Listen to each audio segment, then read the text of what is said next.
Hello, everyone, and welcome to another episode of Fully Supported, episode 12. And today we're talking about extreme details and islands and how to treat them and how you might have to change your game plan a little bit from your usual supporting techniques when you're dealing with 570 islands.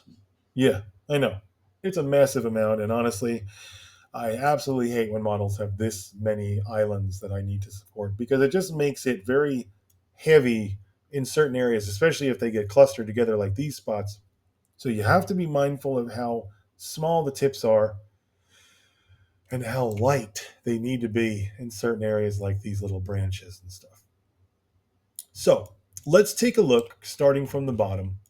We'll start with the feet. And for the feet, we're actually going to go with our usual medium support. And I'm going to switch to my contact view so I can take a better look at where the tips are actually going to go. So what I usually try to do is I try to aim for the support to be as close to the center of where that slice is starting. And in case anyone doesn't know, this little white outline that follows your support like that, if you guys have been doing supporting for a while, you're familiar with this. This is representational of the slice. You can actually kind of target where you want your supports to be based on that orientation. So I'm going to go ahead and use this same size on all the larger islands, and I'm going to try to peg them right in the middle so that way I can get most of the peel force is going to be directed at these, and those are going to be the stronger support anchors at the bottom. It's always important to remember you want to use your light stuff on your details, and you want to use your super heavy stuff or your thicker support tips on the bases, the bottoms, the flat areas, the parts that you don't care so much if they're going to get a little bit dotted in with some support dimples. Now, this down here is a little bit of a mess, but that's okay. We can just stick an extra support around there and probably put a fan or something on some of these locations. We can turn the supports on a little bit there. I don't need to necessarily see that directly, but home out a little bit, and then we're going to look at the other feet. So here we have that. And again, you try to get them close, to the starting point. You want to get them close to that point where they begin or where the slice is going to begin. And don't worry about proximity on the bars like that too much. If you want to, you can always spread them out. And that will, that might change your tip length sometimes if you spread them too far. But it should be fine for that particular one. I don't think it's going to do anything there. So go ahead and put another support there. There. And as you see, I'm using these on the bigger islands, not the smaller ones. I am not going anywhere near the small islands with these chunky style supports because these are big. A 0.22, honestly, I use to support my bigger pieces when I'm doing like larger models. So to me, that's a decently sized tip. The biggest I like to go is maybe a 0.50, and that's only if it's like a big piece of terrain or something like that. And I'll use a couple of those sparingly on areas that I definitely don't care about detail. So um, these are going to be good anchors. They're going to hold on to this model really well. And we're going to go in and we're going to actually adjust these with some fans as well so you guys can see how that looks. That's actually a decent piece. We can put an anchor there. And with that, that's pretty much my foundational anchors. Now I'm going to go and add auto bracings to these just to strengthen the areas where they are. And no, there's nothing wrong with auto bracing. I've been asked that question before. Some people, I did an episode on auto supporting and how we shouldn't do it so much. But then I do kind of use auto supporting to give myself an idea of where some of the supports will go. It is a nice training tool, so there's nothing wrong with it.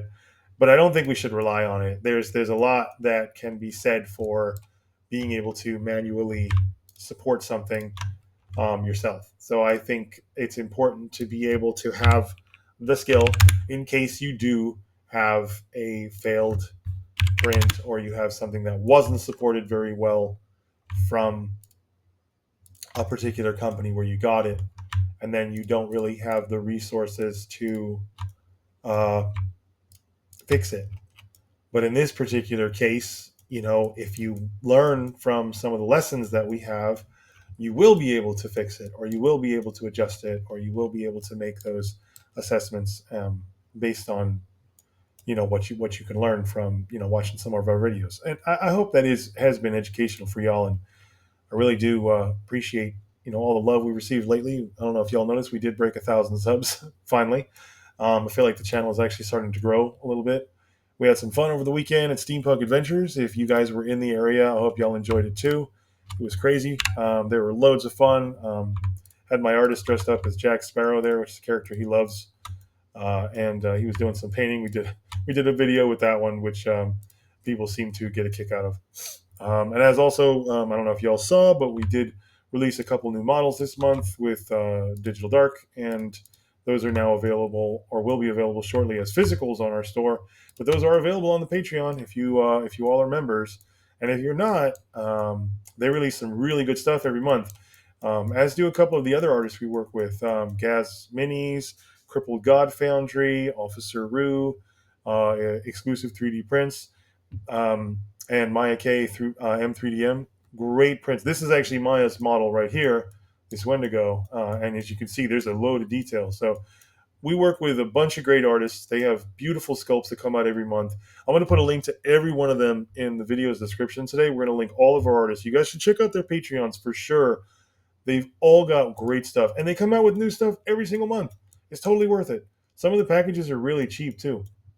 And we also have some artists that we don't merchant with, but we do like their stuff. And I'm actually going to share some of those too as well. Witchsong Miniatures is one of them, and they have some, oh my goodness, just beautiful sculpts. Gorgeous stuff. I would say probably some of the most detailed things I've seen. Anyway, let's get back to the, the focus at hand here, which is more of the supporting process. So I'm going to go ahead and keep adding these decently sized ones to the bulkier parts of the model. And we'll keep spreading that out as we go. And just to make sure that we do catch all of the islands.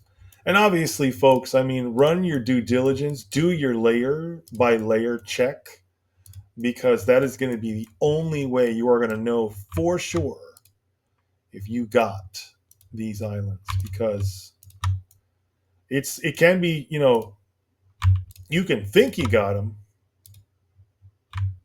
and then you're going to do your island sweeps and you'll find one. So always do your visual checks. I think that's super important. Now, again, we haven't touched any hyper, really mega detailed stuff yet. The parts that really, really, really are the most detailed in this particular model are going to be the leaves and branch stuff at the antlers. And some of these little mushrooms. I mean, I imagine they could snap off real easy too if you were rough with some supports on them.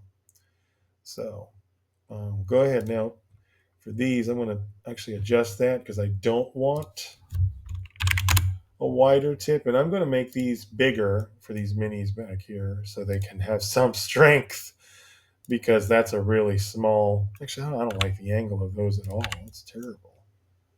Can I get a better angle? No? All right, it's a little better. That's not the greatest, but I think it'll work. Now, for these mushroom caps, you're going to want to put probably smalls under most of it. Like this one, I would probably put one there, and then I'm going to probably match up 2 more additional miniatures right there and even make them smaller. So they're the small size. And again, if you want to change your presets briefly or create new presets, you can do that with your preset menu. I just tend to change mine enough while I'm doing this that I really don't care so much if it's a preset. And that's how pretty much we're going to support each one of these mushrooms. You can use minis if it'll let you place them there, or you can convert them to minis if you want to. But be mindful of their angle and the space that they take up, because here, look at this. You could put one there, but in my opinion, that is a very tight space. So I'm going to shrink that even more, because I mean, there's no room there, none at all. You don't really have much space for supporting in those areas, and that is part of the issue with models like this. Actually, no, it's so I don't have to change this back for a minute. Let me go ahead and override the preset, just for a sec. Yeah, there we go. Okay. We'll just keep adding these down at the bottom. Let me finish the bottom of it here, and we'll get back to doing some of the fan work that I was talking about as well. And I don't know if you guys noticed, but I'm trying to make more the cone shapes with the mini fans, and you simply do that by adjusting the secondary tip diameter when you're working a mini. And I'll show you how that works in just a sec here. Let's go over to one of these branches real quick.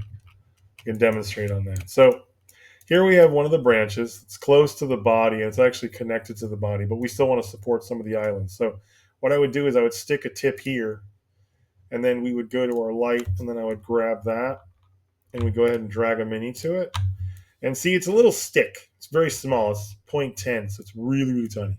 But we can make the back side of it thicker by making that secondary tip diameter a little bit larger, and now you have a little extra cone there.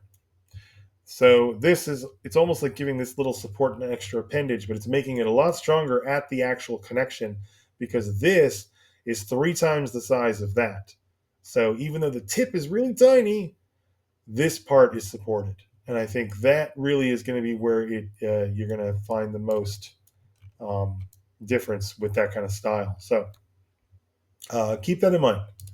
That's important. So let's go ahead and that and go back. We still have 428 islands to support on this guy. And this is generally how you would handle the entire process. So as I'm going through this, here, I just want to express, now once you've done supporting your islands at each level, I'm going to wager that this guy is going to be supported enough to print because he's light, he's small, and the only thing you want to make sure that you're getting supported here is going to be the areas that are going to be islands. So I'm going to switch over to the contact because it's starting to get a little crowded and difficult to see what you're actually doing. So let's go ahead and keep popping these islands. And I'm going to keep using the larger tips here at the bottom area. And we can put a couple minis in there if we get the space. It's okay too. And let's go ahead and just do. All right.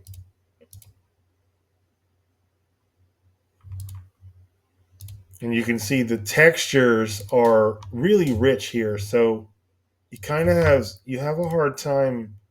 Oh, I gotta pull the. There we go. You kind of have a hard time sometimes lining up the details really where you want it, because it's kind of hard to make out sometimes where you really need to get your supports going. Let's go ahead and change this to much wider. See how much wider that is? So now it's got the small tip is there. It's the 0.10, but the cone is huge. It's 5 times the size. So you're not going to have connection issues there. Go ahead and do that for this one as well. And that should give you some support there. And then we'll go over here and put a support there and put a support there. We need one there. And generally, okay, we'll add them down here as well. And don't be afraid to put more supports towards the bottom, because that's going to be where you want your anchors, especially on the wide parts of the body where it is going to be a little bulkier. Like, think about it. The base of the body itself is going to be pretty thick, right? It's a pretty large piece. It's not super heavy because it's a small model, but it's a larger piece. So in general, you're going to want to put your anchor pieces on the biggest piece of the model possible, because that's where you're going to have the least amount of muddled details that you're going to care about. I mean, it's the bottom. Who cares? No one's going to really look at the bottom very much, even after you put it on a base and paint it. That's a weird island right there. It kind of stuck between a crease. There we go. Start using this to show me because it's getting a little crowded. Now, you can use the add button, and sometimes it just kind of does that, which obviously that doesn't work. But this is a weird situational kind of island. As you can see, it's stuck between the toes. So you can go ahead and do that. Some of those islands you can go ahead and delete if that's the case. Um, although I don't really delete islands, I'll try to wait. I'll just try to find a way to stick a mini support in there somewhere, and I'll just be like, all right, that'll do it. That'll do it. No one's gonna care. It's gonna be down somewhere. No one's gonna see it. And for miniatures, it's not really that big of a deal because it's usually somewhere stupid like a foot or inside a sleeve or something like that. Go ahead and put some mini supports in here.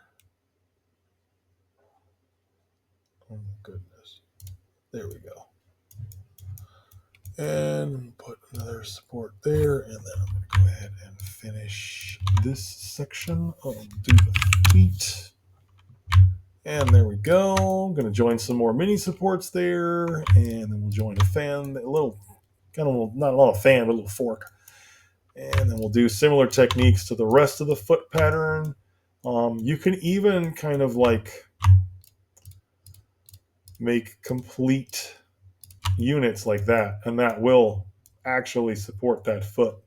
Crazy as it sounds, this would be enough to support that foot as it builds up, because this is not going to be a whole lot of material down there. And you can do similar things on the other part, like here, we'll put one there. Then I'm going to go ahead and just take this, and then we'll spread that out through the entire foot. And then we can join that. Counter that on the other side, since that's a weird one. Nope, don't like you.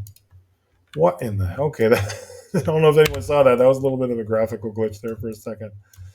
It actually looked like that support got a little more sausagey for a second there. Okay, so that foot is supported on one side. I need to kind of get the other side as well. So go ahead and add a few more of these cones like that to create a big wide fan at the base of the foot like that. And again, you're going to want to go ahead and do that around the feet. And that means every foot, not just that one. And there we go.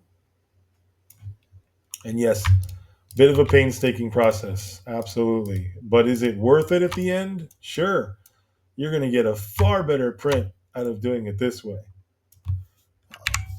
than if you were to just, click auto support or, hope for the best. Again, we can do some minis up the leg like that as well. And you can also add some here as well. That's a little too close to the texture, I think. There we go. That one might actually be too close as well. There's some areas here where I think proximity is actually a little bit of an issue, so we'll remove that. And let's see. Put one here. Have just enough room there, and I think that'll work pretty well. So let's go ahead and zoom out a bit. And I'm going to go ahead and I'm going to just auto brace once more just to see what that looks like. And let's see what we got right now. 581 total supports, and we still have plenty of islands to support. But let's go ahead and just finish the feet.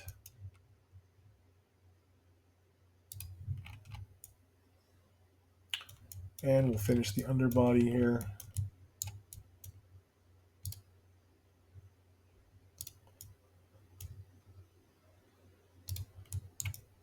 Okay, here we go. Oop. Oh, don't want to deal with that one later.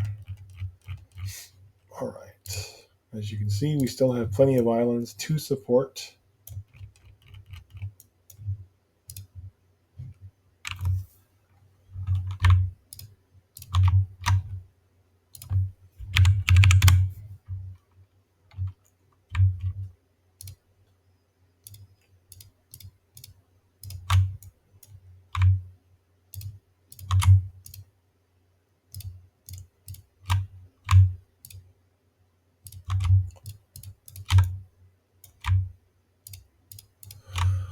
Okay, getting there.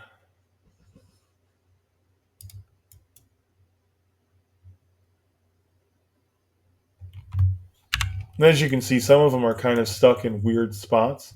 So if you ever see that, you can either delete that island or you can let Lychee support it for you. And there are instances where it'll say you can't do that either.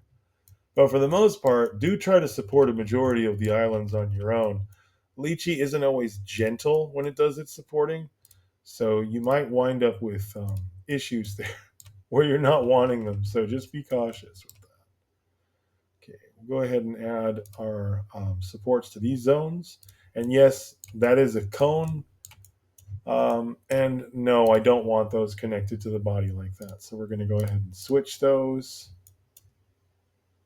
to actual mini supports and continue on with this process. Oop. See, and these look, oh, that actually fired right through the other mushroom cap. Oh, I can't do that. What? Oh, hey, no.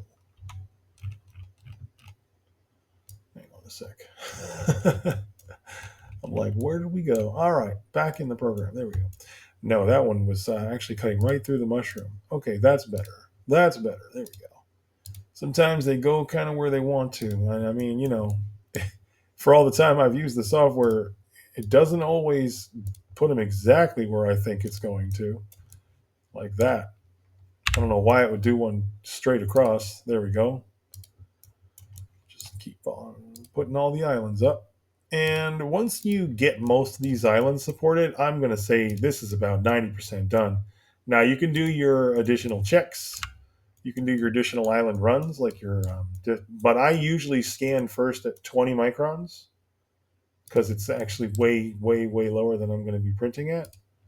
And so, that being the case, um, it's not really that big of a deal if I do it at the other levels. I will eventually do it at the 50 level because I'll do it before I print.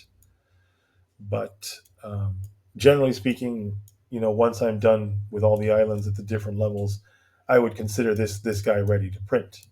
Now, I'm not going to take this all the way to the actual end. I'll probably, because honestly, this is going to run way over 30 minutes, and I don't really love the episodes running over that much.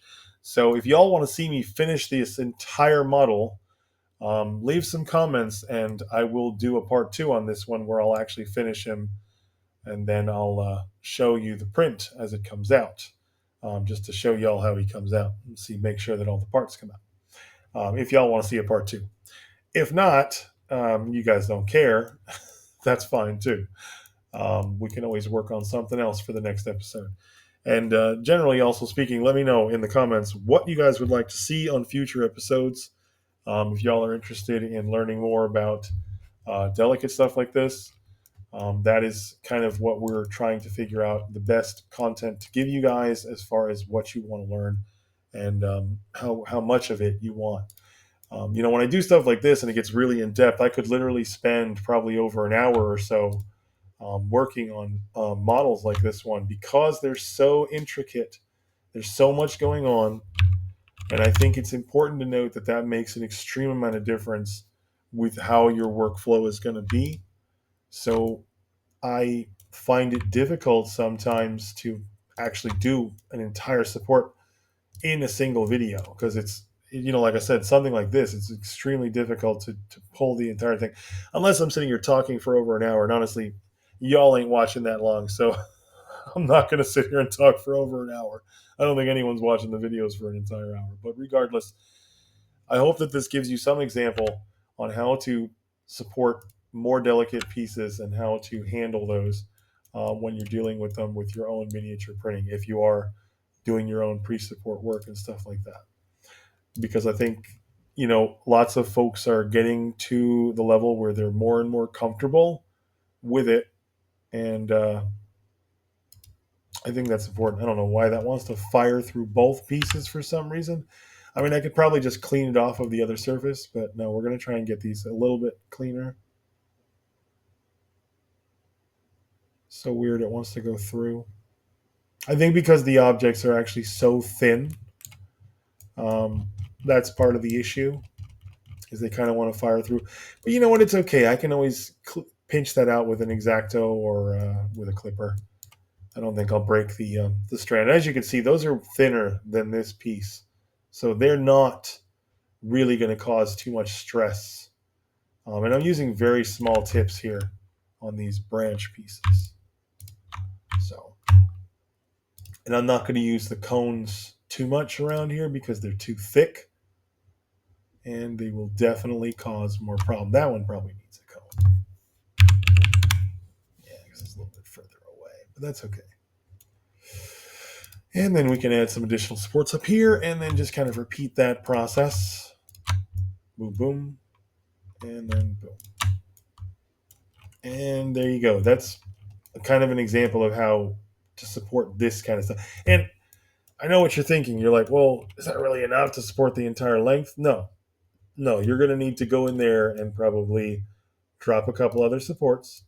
Not like that. Although, technically that would work. You would just have a thicker point here attached to the body, which you could pick off. Honestly, on a Wendigo, though, I'm not even sure damage there would really be noticed too much. Someone might think it's just part of the character. Anyway, that is pretty much the end of this episode. And like I said, if y'all want to see a part 2 to this, do let me know. I will literally keep it right here in this state. I will save this file, and we will work on this again if y'all want to see me finish him up.